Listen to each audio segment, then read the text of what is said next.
So I don't know if you've looked into any of the school radio stuff before, but I mean, what you can see here, I'll go through it in a bit more depth, show you how it works. Me and Stu are going to put together a little show just so you see how easy it is, how it works, and how you can function with it.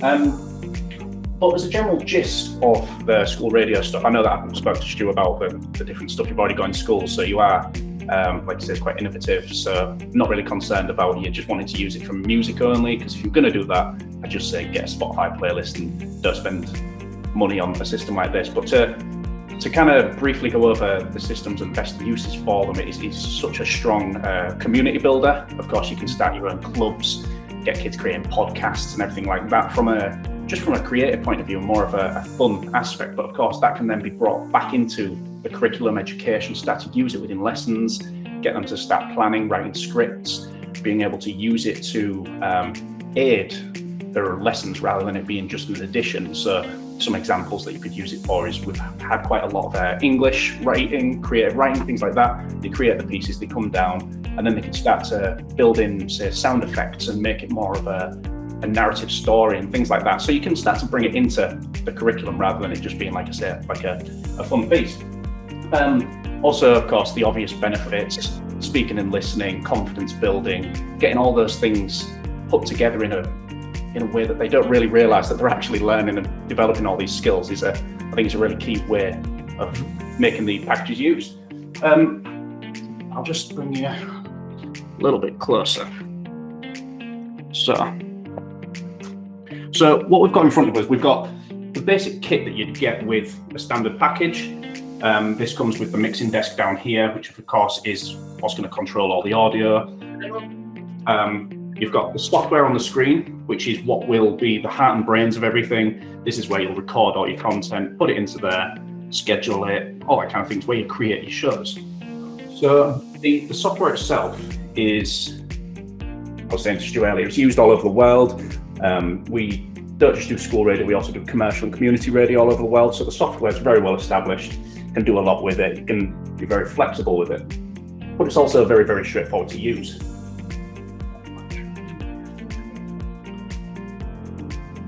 So on the software, can you see the screen okay? There's not any glare or anything. Yeah, it's all right, yeah. Super. So on the screen, you can see there's quite a lot going on. Might look a little daunting at first, but it's really, really quite straightforward what's going on. You've got some players at the bottom here. These just align with your faders on the mixing desk. This is what's going to control the audio levels of stuff that's coming out. So really straightforward. You've then got your faders here for your microphones. Again, really straightforward. You want your microphones open, lift them up, want them closed, put them down. On here, you've got your items. This is where all your songs, all the stuff that you record and everything will be stored. So it's really easy to access, to go through it, to find all that content. At the top of here, this is where, when you record, you'll get your waveforms and everything. Once you stop recording, you can then see what you've recorded and process it and that kind of thing. So it's a really, really straightforward process as to how to actually record content. What we'll do is, just real quickly, so if you click onto there, you can edit it. If there's any gaps or anything, you can cut that out, make it a bit neater, make sure all the content's as you want it. Of course, if there's rustling or if there's a gap where somebody's not speaking or rustling, you can just go into here, select it and delete it and save it. So it's just really basic editing on there. I'll use a mouse for this, fat fingers. So I'll just quickly show you the process of how you record something, how you put it into a playlist, and that's where you create a show. So what you do is, Stu, would you like to pull the microphone down? We'll do a little recording. Okay, so in the top left of the screen, you'll see that there's a record button. You might not be able to see it too clear from there, but I can get closer in a minute. So all we'll do is, we'll click record. We'll have a conversation. Hello, Stu. Thank you for having me today. It's marvellous to meet you, Billy. Thanks very much for coming down to Vitalize's head office this afternoon. And then simply press stop. You can see on here, we've got our recorded audio. That's great. That's it. That's all you've done. There's a button next to it called process.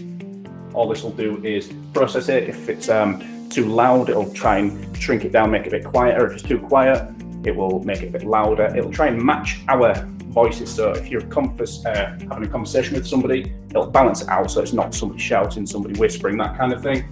It'll try and trim any white noise and that kind of stuff. You simply then give it a name, press save, and then we've got our piece of content there.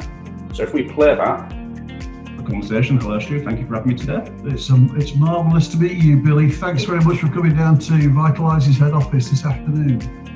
So there's our piece of recorded content, really, really straightforward, really easy, sounds nice and crisp. And then to start to build a show, all you then do is grab that item, put it into your playlist. Oh, cool. And then let's just say we've recorded a load of different ones. Yeah. Fantastic. There's all our items. Mix it to a file, so you can export the file or you can schedule it in the system, and that is your show. It's as straightforward as that. You can add songs, you can drag your songs in between if you want, you can introduce the songs, of course, you can make things play over the music so that it will sound like a full radio show. So you can make your own jingles, you can make your own adverts, you can do all of that, and simply just go live, can you? Sorry, what's that? And can you go live? Absolutely, yeah. And you can pre-record. Say if we pre-recorded this, we exported it to a file, we can then schedule it to play at certain times. So if you want to schedule specific broadcasts or shows or just important messages at specific times during the day, you just open the schedule, drag it in, and it will then play out. So it's really, really straightforward. You can also have it so if you wanted to do a live show, you can just press live and start to play out that way. You can play it internally through any sound systems you've already got. So you can have an internal link, which you can put on your desktop or on a shared area, or you could put it onto your website and have a now playing button. So people can go to your website and listen to your shows that you're broadcasting. Oh, wow. That's great. So, and then what about music? So what happens there with regards to rights and songs that you use and stuff like that? Yeah, so the music side of things, how it stands is if you want to have an internal broadcast only, so it's only going to be within the school, it's not going to be on a website or anything like that. As long as you own the music, you can do as you please. You don't need any external licensing. If you're wanting to then broadcast it to the outside world, so through a stream or anything like that, you'll just need to get a small broadcaster's license. They're about £200 a year. It's worth checking with any trusts or anything that they don't have a blanket one, because sometimes they do. So it's worth having a look. And then, so you get that £200 a year, and then, so where would you get the music from? So if you have any music already, as long as you own that music, so it can't be a Spotify service, it can't be any rented service, you have to own the physical copies or a digital copy somewhere. So there's quite a lot of services where you can just buy the music from. One's called I Like Music. It's about 50p a track. You don't need thousands and thousands, you only need a bank of them. Well, in reality, however much you want to play, but we usually say 100 or so. And then, of course, you can just add to it over time. Right, so you've got to pay for the music individually. That's where it could get a bit costly, isn't it, I suppose? Yes and no. Like I say, you don't need too much. What we've found nowadays is usually on site, on premise somewhere, you've probably got music kicking about. People who have CDs, as long as they own that physical copy of a CD or anything, you can import that into the system, that's absolutely fine. As long as someone somewhere has purchased it at some point, and you've got your broadcasting license, that's all that you need, really. A lot of schools nowadays, what they're doing is just downloading off Amazon or iTunes. Amazon's probably cheaper, just the latest like Now CDs. And you can obviously make sure you get rid of the explicit versions of things and import them into the system, and it's as straightforward as that. So you're only looking at about £10-15 for a bank of, say, 50 or 60 songs. Right. Okay, cool. It can be quite straightforward.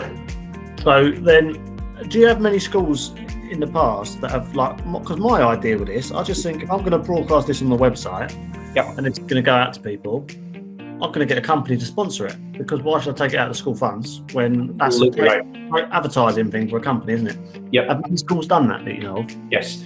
So what we usually find is how it tends to go is the school, somebody in the school, a child will have a parent that's a business owner, someone in a business that can do this, and they'll go to them and say, let's sell you some advertising. It's a bit of a jolly, it's a bit of a, let's get the kids to create a business plan kind of thing. Yeah. But at the same time, they're going out there and they'll actually make adverts and put them on their radio show. And yes, absolutely. Well, I was going to suggest to do that and also to do fundraisers for it. Because yeah, that's absolutely possible. You can do it. The software will allow for actual adverts, so you can sell it properly. I know it's a bit of a novelty for the kids and things, but yes, absolutely right.